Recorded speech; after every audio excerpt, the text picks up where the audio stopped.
하나님의 말씀 함께 보겠습니다. 신약성경 요한복음 13장 34절에서 35절까지의 말씀입니다. 요한복음 13장 34절에서 35절까지의 말씀을 저와 여러분들이 한 목소리로 함께 읽도록 하겠습니다. 새 계명을 너희에게 주노니 서로 사랑하라. 내가 너희를 사랑한 것 같이 너희도 서로 사랑하라. 너희가 서로 사랑하면 이로써 모든 사람이 너희가 내 제자인 줄 알리라. 아멘. 오늘도 주 안에서 예배하는 여러분들의 마음과 가정에 주님의 평강과 사랑이 가득 임하기를 간절히 바랍니다. 우리 교회를 들어서면 우리 교회 입구 로비에 이제 성경 말씀이 군데군데 기록이 되어 있는데요. 들어오면서 왼쪽 편에 성경 구절이 길게 이제 기록이 된 여러분들 벽면을 보신 적이 있을 겁니다. 그 성경 벽면에 적혀 있는 성경 구절은 누가복음 17장 20절에서 21절의 말씀입니다. 바리새인들이 하나님의 나라가 어느 때 임하나이까 묻거늘 예수께서 대답하여 이르시되 하나님의 나라는 볼 수 있게 임하는 것이 아니요 또 여기 있다 저기 있다고도 못하리니 하나님의 나라는 너희 안에 있느니라. 교회를 이제 처음 시작을 하면서요, 우리 교회 공동체 안에, 그러니까 우리 마음 안에 말고 우리가 모인 모든 공동체 그 안에 하나님의 나라가 임하는 그런 교회가 되면 좋겠다 하는 심령으로 이제 그 벽면에다가 그 이제 성경 구절을 기록해 뒀고요. 읽는 사람마다 우리 모임, 우리 공동체 안에 역사하시는 하나님의 손길, 하나님의 나라를 경험하는 공동체가 되면 좋겠다 하는 심정으로 이제 잘 보이는 곳에 그곳에 이제 기록을 해 두었습니다. 어느 주일 오후에 아이들이 이 성경 구절 밑에 옹기종기 모여서 아이들이 이제 핸드폰을 꺼내고 게임을 하고 있었습니다. 근데 이제 아이들이 막 열심히 게임을 하고 있는데 지나가던 한 성도님께서 아이들에게 이제 이렇게 이야기합니다. 얘들아, 여기는 게임하는 곳이 아니란다. 그렇게 얘기를 하는 거예요. 그래서 애들이 무슨 말이에요? 늘 게임했는데 왜 게임하는 곳이 아니에요? 라고 하는 눈빛으로 이제 그 성도님을 쳐다보았더니 그 성도님이 봐라, 너희 벽면 뒤에 보면 성경 구절에 그렇게 적혀 있다 라고 이야기를 하면서 성경 구절에 20절 후반부를 떼어서 읽어 주었습니다. 하나님의 나라는 볼 수 있게 임하는 것이 아니요 뒤에 보니까 게임하는 것이 아니요. 이거를 이제 읽고 난 다음에 야 봐라, 게임하는 것이 아니란다 라고 이제 이야기를 해서 서로 박장대소를 했다라고 하는 이야기를 이제 제가 한 아이가 저에게 전해줘서 그 이야기를 들었습니다. 참 기발한 발상이다. 그리고 그 상황에 적절하게 한 이야기 참 재미있다라는 생각을 했습니다. 제가 의도한 성경 말씀은 그런 의미가 전혀 아니었는데 그 말씀 속에서 이상한 구절을 찾아내서 또 아이들에게 이 교훈을 주는 모습을 보면서 이게 뭐지 하는 생각을 잠시 했습니다.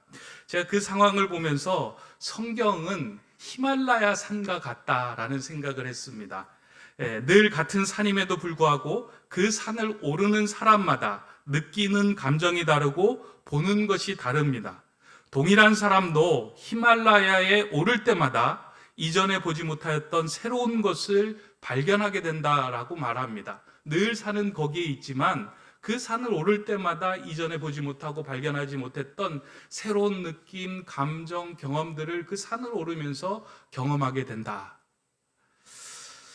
성경이 그렇습니다. 성경은 항상 같은 모습으로 거기에 있지만 그 성경을 읽는 사람마다 전혀 새로운 것을 보게 되고 발견하게 됩니다. 읽을 때마다. 그 성경 안에 들어갈 때마다 성경 속에서 우리에게 주시는 새롭고 은혜로운 말씀들이 늘 우리의 가슴에 부딪힐 때가 많이 있습니다. 특별히 성경을 사랑하는 마음으로 읽을 때에는 이전에 보이지 않았던 것들까지 우리는 발견하고 보게 됩니다. 오늘 우리가 읽은 요한복음의 본문도 우리로 하여금 새로운 것을 찾도록 하게 하는 본문입니다. 먼저 오늘 말씀 34절을 제가 한 번 더 읽어보도록 하겠습니다. 새 계명을 너희에게 주노니 서로 사랑하라. 내가 너희를 사랑한 것 같이 너희도 사랑하라. 요한복음을 읽으면서 수도 없이 읽었던 본문입니다.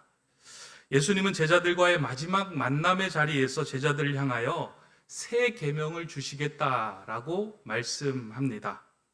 그리고 그 계명은 서로 사랑하라라고 하는 것이다 라고 이제 오늘 본문에 기록되어 있습니다. 예수님이 제자들에게 주신 그 새 계명이 서로 사랑하는 것이다. 예수님의 이 말씀을 듣고 제자들은 금방 이해가 되지 않았을 겁니다. 왜냐하면 유대인들은 이미 율법을 통하여 사랑하라라고 하는 그 계명을 듣고 외우고 익히 행하고 있었기 때문입니다. 그러니까 사랑하라라고 하는 계명이 전혀 그들에게는 새로운 계명이 아니었음에도 불구하고 예수님은 그들에게 내가 너희에게 새 계명을 주노니 서로 사랑하라라고 말씀을 하신 것입니다. 이 사랑하라는 늘 우리가 듣고 있고 행하고 있고 율법에 수도 없이 적혀 있던 말인데 이게 어떻게 새 계명이 될 수 있는가 하는 생각으로 이 말씀을 받았을 것입니다. 그런데 항상 이해가 되지 않는 곳에는, 그리고 우리를 멈추어 서게 하는 곳에는 예수님께서 감추어 놓으신 교훈이 있고 은혜가 있습니다. 우리도 이 본문을 읽으면서요, 와, 이게 왜 새 계명일까? 서로 사랑하라는 게 새 계명이다라고 지나가면 그냥 끝날 터인데 왜 예수님은 서로 사랑하라라고 하는 말씀을 새 계명으로 주셨을까 하고 머물러 있고 멈춰 서 있을 때 하나님이 주시는 은혜가 그 자리로부터 샘솟기 시작을 합니다. 예수님이 말씀하신 새 계명에는 이런 의미가 있구나라는 것이 마음으로 전달되기 시작합니다. 예수님 당시의 유대인들은 사랑하라라고 하는 계명을 철저히 지키려고 했던 사람들이었습니다. 그래서 모세가 받은 십계명의 두 돌판에 기록된 하나님의 사랑과 이웃 사랑의 계명을 아주 구체적으로 세분화해서 지켰습니다. 그러니까 십계명의 두 돌판은 첫 번째부터 네 번째 계명은 하나님 사랑에 관한 계명이고요. 다섯 번째부터 열 번째에 관한 계명은 이웃 사랑에 관한 계명이에요. 그러니까 두 돌판이 다 사랑에 관한 계명인데 이 사랑을 어떻게 행하며 살아갈 것인가를 유대인들이 세분화하고 쪼개고 나누어서 그것을 613개의 조항으로 만들었어요. 그러니까 유대인들이 지켜야 할 613개의 조항은 모두 다 어떻게 하나님을 사랑할까, 모두 다 어떻게 이웃들을 더 사랑할까 하는 것에 대한 세분화된 조항이었어요. 그 대표적인 것이 안식일 계명이었습니다. 안식일 계명을 통하여 하나님 사랑하는 것을 그들은 보여주기를 원했습니다. 그래서 안식일에는 노동을 해서도 안 되고 무거운 짐을 들어서도 안 되고 먼 길을 가서도 안 되었습니다. 오직 하나님께 예배하는 것 외에는 모든 것을 계명으로 만들어 그것을 하지 않는 것, 그것을 하는 것으로 하나님을 사랑하는 모습을 그들로 하여금 보이기를 원했고 또 그것으로 보이고자 하였습니다. 그러니까 내가 이것을 지킴으로 하나님을 사랑하는 거지, 안식일에 무거운 것을 들지 않는 것이 내가 하나님을 사랑하는 거지, 멀리 가지 않는 것이 하나님을 사랑하는 거지 라고 생각하며 그 율법을 지키는 것이 내가 하나님 사랑하는 것이다 라고 생각하며 따랐던 사람입니다. 그러한 그 모습에 예수님은 이러한 유대인들이 철저하게 지키고 있는 이 사랑의 계명을 보고 있음에도 불구하고, 알고 있음에도 불구하고 그들에게 예수님은 다시금 서로 사랑하라라고 하는 새 계명을 주시겠다라고 말씀하신 것입니다. 그러니까 유대인들이 지키고 있었던 그 계명들은 딱딱하여 하나님의 마음을 잃어버린 옛 계명이니 이제 내가 너희에게 사랑하라는 것이 무엇인지를 알게 하는 새 계명을 주겠다라고 하면서 전해주신 말씀이 오늘 본문의 메시지입니다. 예수님은 유대인들이 이 사랑하라는 계명을 지키는 것이 결코 하나님이 원하시는 방법이 아님을 알았습니다. 그래서 이 새로운 계명을 주시고자 하신 것입니다. 이러한 상황을 구체적으로 보여주는 사건이 요한복음 5장에 나오는 베데스다 연못가에서 일어났던 사건입니다. 여러분들, 예수님께서 어느 날 이제 베데스다 연못가로 가셨잖아요. 그 연못가에서 만난 사람이 38년 된 병자예요. 이 38년 된 병자는 어떠한 상황이냐면 38년 동안 일어나지 못해서 그곳에서 마치 죽음을 기다리는 사람처럼 살아갔던 그 사람이 이 병자의 모습이었습니다. 예수님께서 그 사람을 만나고 이렇게 긍휼한 마음이 생겨서 그 사람을 치료하고 회복시켜 주셨습니다. 이게 얼마나 놀라운 일입니까? 한 사람, 지치고 힘들고 모든 살 소망을 잃어버렸던 사람에게 다가가서 생명을 주고 회복시켜주고 온전케 하시는 놀라운 생명과 창조의 사건이 일어나는 그 상황 속에서 그 사건을 본 사람들이 모두 기뻐해야 했었는데, 그곳에 모인 유대인들이 그 기쁨의 사건, 기쁨의 상황 속에서 기뻐하지 않고 못마땅한 시선을 보내고 있었다라고 성경은 기록하고 있어요. 그러면서 그들이 물었던 것이 무엇이냐면, 안식일에 이런 일을 행하는 것이 옳으니까? 라고 묻습니다. 한 생명이 살아나고 하나님의 형상이 회복되는 그 상황 속에서도 이들의 마음에는 그냥 지켜야 할 것, 지키지 말아야 할 것, 안식일에 행하는 것이 옳으냐 옳지 않느냐 하는 것을 따지는 그 마음이 그들 안에 있었던 것입니다. 그러니까 사랑한다라고 하면서도 그 마음에 하나님이 주신 진정한 그 사랑, 생명에 대한 사랑이 그들 마음에 없었음을 예수님은 보았던 것입니다. 그들의 옛 계명은 딱딱하게 굳어있던 회칠한 무덤과 같은 계명이었어요. 그래서 예수님은 유대인들과 바리새인들을 향하여 항상 지적하는 말씀 가운데 하나가 회칠한 무덤 같은 너희여라고 이야기를 합니다. 여러분, 회칠한 무덤이 어떤 것인지 아세요? 그러니까 우리나라의 개념하고는 조금 다른데, 이스라엘에서는 전쟁이 많아가지고요, 한때 전쟁이 많이 일어나면 사람들이 사상자가 많이 생기잖아요. 근데 이 사상자를 다 묻어줄 수가 없는 거예요. 봉분을 세우고 무덤을 세우거나 아니면 굴에 넣을 수가 없는 거예요. 그 사람들을 감당할 수가 없어서 한적한 곳에 땅을 파고 그 사람들을 묻었어요. 묻고 난 후에 그곳을 구분하기 위해서 그 위에 해치를 한 거예요. 회칠을 해서 그것을 밟지 말고 그것이 조금 어느 정도 굳게 만들어 놓은 것이 회칠한 무덤이에요. 근데 사실은 그 안에 들어있는 시체들이 부패하고 썩어가면서 겉으로는 멀쩡해 보이는 회칠한 무덤이 밟으면 물컹물컹거리거나 이게 사체가 썩어서 더러운 벌레들이 나오는 일들이 종종 있었다라는 것입니다. 회칠한 무덤은 겉으로 보기에는 괜찮은데 속으로는 썩어서 온전한 그런 기능을 하지 못하고 있는 상태를 말하는 표현이 회칠한 무덤이에요. 유대인들을 보기에는 겉으로는 하나님의 계명을 준수하는 것처럼 보였지만 하나님의 마음을 잃어버린 채로 살아가는, 아무런 생명력 없이 살아가는 그러한 모습, 하나님에 대한 온전한 사랑, 이웃에 대한 온전한 사랑의 감정을 다 잃어버리고 살아가는 그러한 모습이었기 때문에 예수님은 그들을 향하여 내가 이제 너희에게 새로운 계명을 주노니 서로 사랑하라 라고 그 새로운 계명을 그들에게 말씀하신 것입니다. 가끔 우리가 신앙생활을 하다 보면 교회에서도 믿음이 좋아 보이는 성도님들이 계십니다. 그러니까 교회 하는 모든 행사나 또 교회에서 하고 있는 모든 종교적인 어떤 외향적인 것들은 너무 잘하는 분들이 있어요. 그런데 하나님과의 관계는 좋아 보이는 것 같은데 그 사람의 감정, 그 사람의 사랑의 상태를 보면 전혀 성장하지 않은 상태로 다른 사람들과의 좋은 관계를 맺기 힘들게 살아가는 사람들이 있습니다.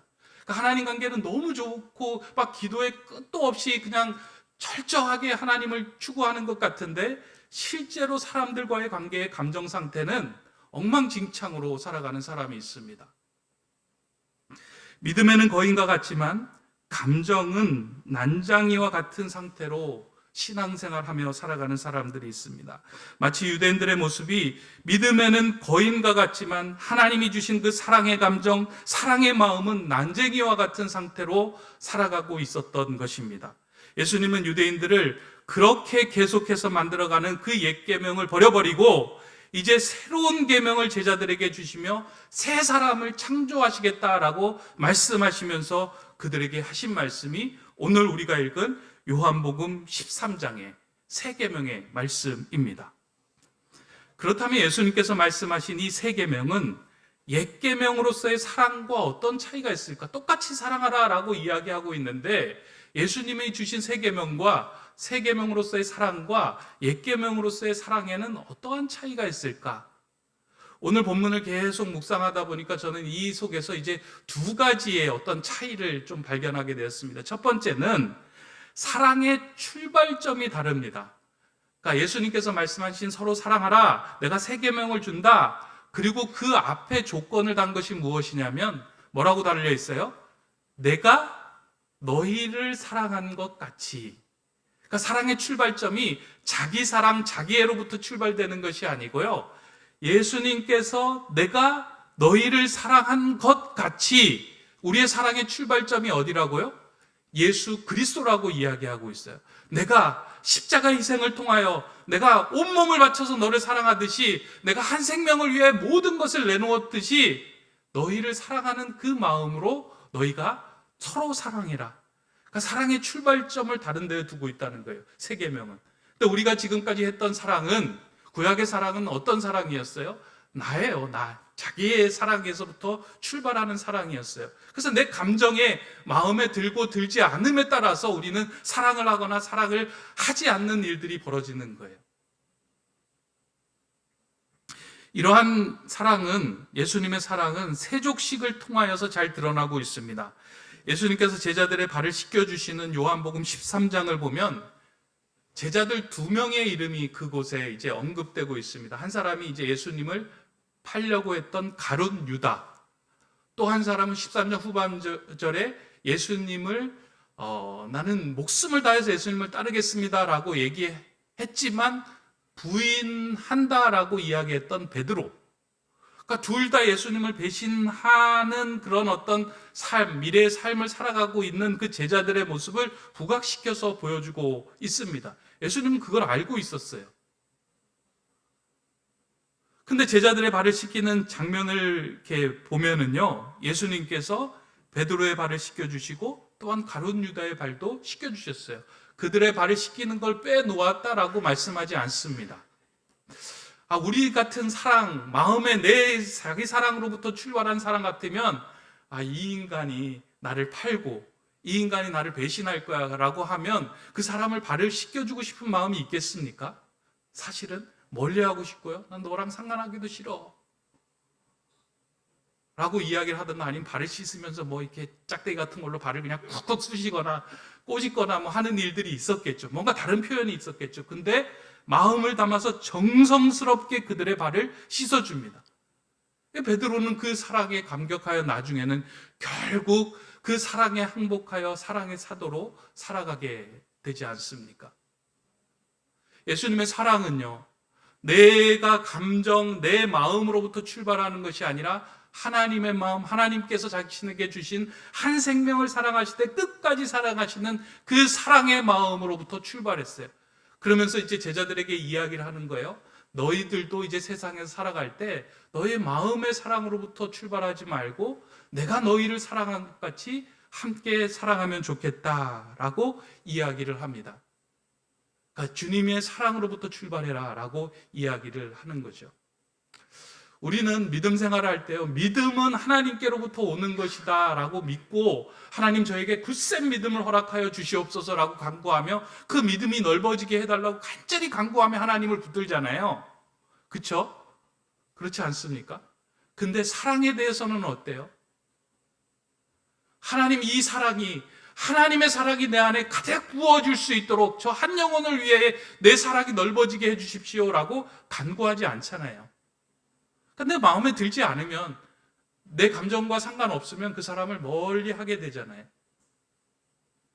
그러나 진정으로 우리에게 주신 새 계명은 무슨 개념이냐면, 믿음이 하나님으로부터 주어진 것임을 믿고 하나님을 전적으로 신뢰하는 것처럼 이 사랑의 감정도 하나님께로부터 우리에게 주어지는 것이기 때문에 전적으로 하나님의 사랑이 내게 주입되어 그 사랑을 실천하는 그 새 계명의 삶을 살게 해주십시오 간구하는 것, 이게 새 계명의 출발점이다라는 겁니다. 우리는 믿음에는 거인과 같은 삶을 주변에서 참 많이 봅니다. 신앙생활하면서 부모님들이 좀 이렇게 마음속으로 이렇게 다시 한번 다짐해야 되는 부분도 있어요. 교회 생활은 너무 열심히 하면서 교회에서는 봉사도 하고 마음을 다 쏟아서 하는데 집으로 돌아와서 가정에서 자녀들을 대하고 사람과의 관계를 맺을 때는 그 감정의 사랑의 표현을 제대로 하지 않을 때가 있어요. 내가 하나님을 믿는 믿음으로 내 가정도 내가 해야 하는 일도 모두 다 잘 될 것이다 라고 생각하며 이 감정을 방치할 때가 있어요. 그런데 그렇지 않아요. 새 계명은 무엇이냐면 믿음에 대해서 마음을 다 쏟은 것처럼 사랑에 대해서도 너희가 마음을 다 쏟아라 라는 거예요. 믿음의 거인이 되었다면 사랑에도 거인이 되는 삶을 살아라 라고 우리에게 요청하는 게 사랑의 계명입니다.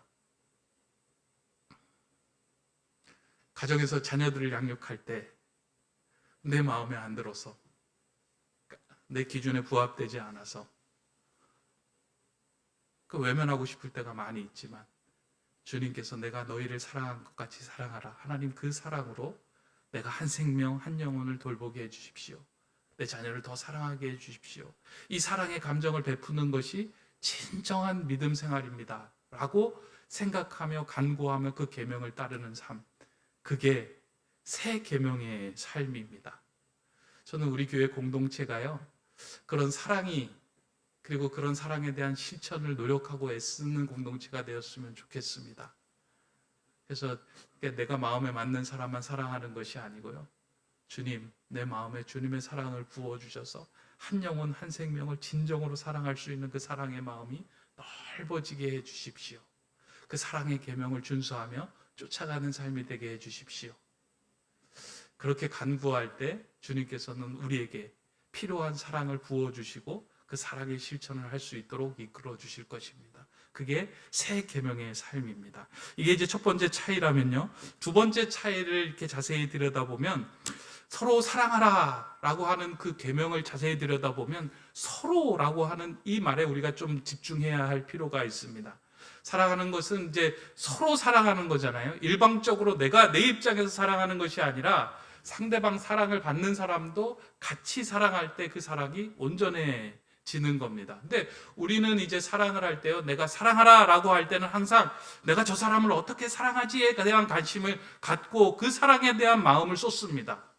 근데요, 서로 사랑하라 라고 할 때는 상대방이 나를 사랑할 수 있도록 내 마음을 여는 것, 이것이 참 중요한데 이것을 놓칠 때가 참 많이 있습니다. 요한복음 13장에서 제자들의 발을 씻겨주실 때, 예수님께서 베드로의 발을 씻겨주실 때 베드로가 뭐라 그래요? 나는 주님 발을 안 씻겠습니다 라고 하면서 발을 빼잖아요. 그럼 예수님께서 뭐라고 얘기해요? 베드로를 향해서 너가 발을 씻지 않으면 나하고는 상관이 없다. 너가 나에게 마음을 열지 않으면 너하고 나하고 같은 울림을 낼 수 있는 하나가 될 수 없다라고 이야기를 하는 거예요. 하나님 안에서 한 형제가 되고 한 가족이 되는데 너가 나에게 마음을 열지 않고 내 마음에 있는 이 사랑의 울림을 함께 받아서 함께 울리지 않으면 너하고 나하고는 상관이 없는 존재다. 너하고 나하고는 다른 음을 내는 존재다라고 이야기를 하고 있습니다.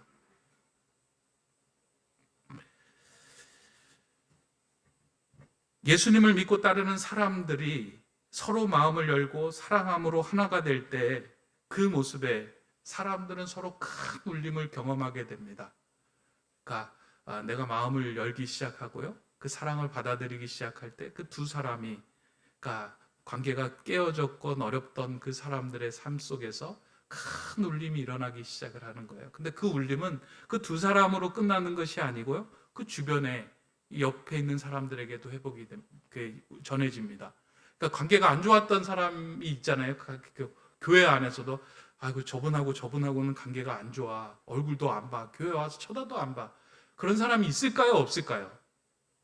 우리 교회는 아직은 없습니다. 시작된 지가 얼마 안 돼서. 근데 앞으로 지나다 보면, 일을 하다 보면 이게 불편한 사람들이 있어요. 그런데요, 사랑으로 서로 상대방의 마음을 받아주고 그 사랑의 마음으로 하나가 되고 서로를 용납하고 인정해 줄 때 그 안에서 울림이 일어나면요, 두 사람에 끝나는 것이 아니라 그 주변 공동체에서 울려나고 그것이 전체 교회의 울림이 됩니다. 우리 교회 노비에 적혀 있는 성경 구절이 누가복음 17장 21절인데, 저는 이제 교회 안에서 있다 보니까 뭐 엉뚱한 생각도 많이 하고 또 성경을 늘 보다 보니까 그럼 다른 복음서에서는 17장 21절에 무슨 말씀이 적혀 있나 뭐 이런 것도 찾아보기도 합니다. 근데 요한복음 17장 27절에 보니까 이렇게 이제 하나님의 나라를 보여주는 방식에 대해서 이런 말씀을 기록하고 있습니다.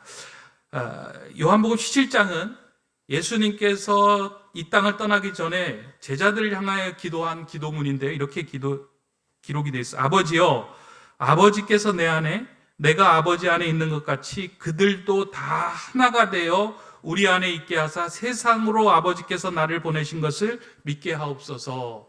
그들도 다 하나가 되어, 예수님께서 간구하시면서 기도하셨던 그 핵심의 내용이 무엇이냐면 제자들, 예수님을 믿는 모든 사람들이 그들도 다 하나가 되어 라고 간구하며 기도한 거예요.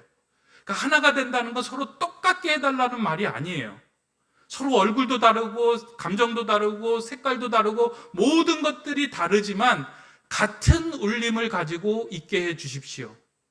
사랑이라는 그 같은 울림을 가지고 하나가 되게 해 주십시오라는 그 기도이며 간구입니다. 같은 울림을 가지고 있다라는 단어가 헬라어로 심포니아라는 말이 있어요. 어제 그 새벽에 시편의 말씀을 이렇게 전하면서 함께 나누었던 말인데요. 이 심포니아라는 뜻 자체가 함께 어우러지는 울림이라는 뜻이고요.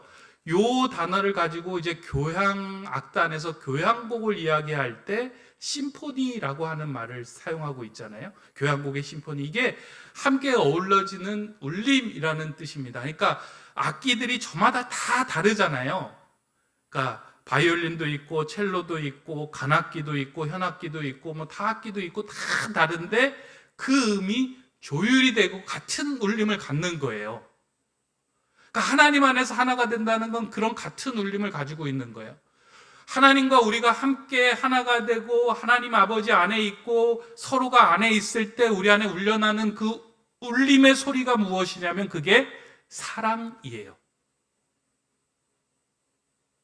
그러니까 이 교회가 하나가 되었느냐 안 되었느냐를 보는 것 중요한 기준이 어디에 있냐면 이 교회는 사랑이 있느냐 없느냐, 이 가정이 하나님과 잘 조율되어 있는 가정인지 아닌지를 보려고 하면 그 교회 안에, 그 가정 안에 사랑이 있는지 없는지를 보면 되는 거예요.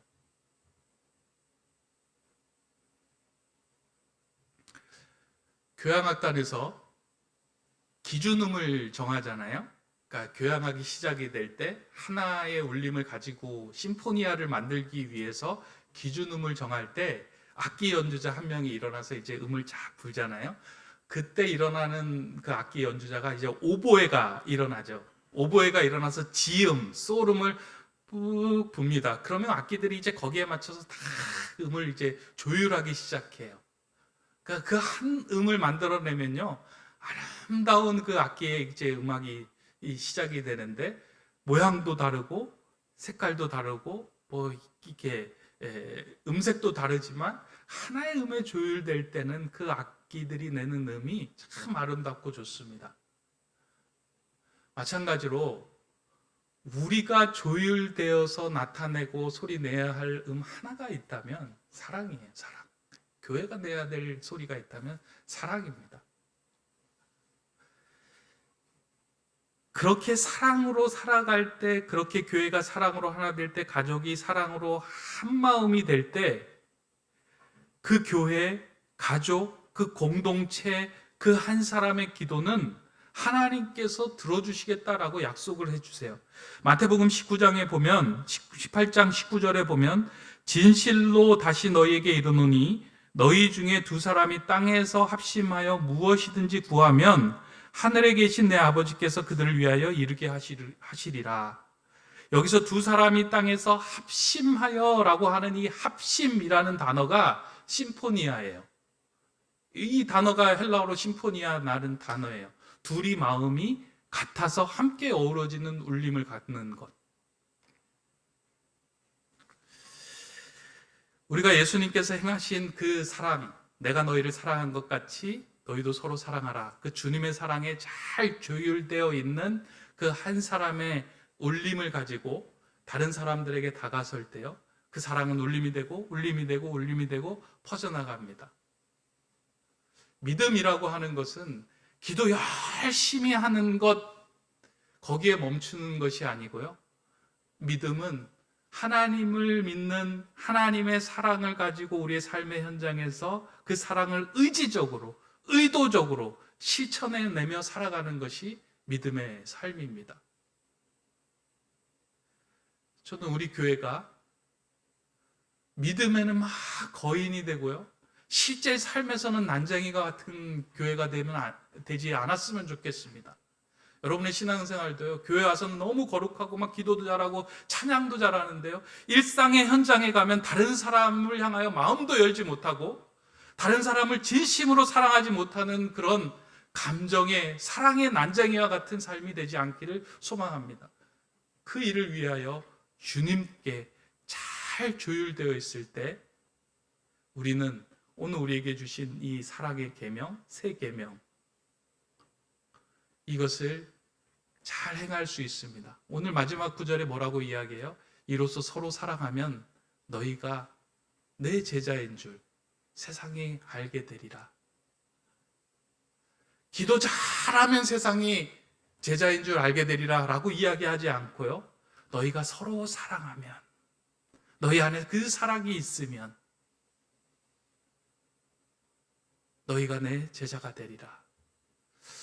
평화의 기도, 이제 오늘